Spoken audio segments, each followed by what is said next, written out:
বগুড়ায় শীতকালীন সবজির দাম ক্রেতাদের হাতের নাগালে আসেনি টমেটো। জেলার পাইকারি বাজারে তা বিক্রি হচ্ছে সবচেয়ে বেশি দামে।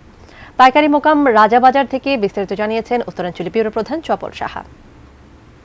আপনারা জানেন যে শীতকালীন সব ধরনের সবজির দামই কিন্তু ভোক্তাদের নাগালে চলে এসেছে এবং তারা কিনতেও পারছেন, কিন্তু টমেটোর দাম কিন্তু হাতের নাগালে নেই। আপনারা দেখতে পাচ্ছেন যে কাঁচা পাকা টমেটো, এই টমেটোরই বিক্রি হচ্ছে 120 টাকা।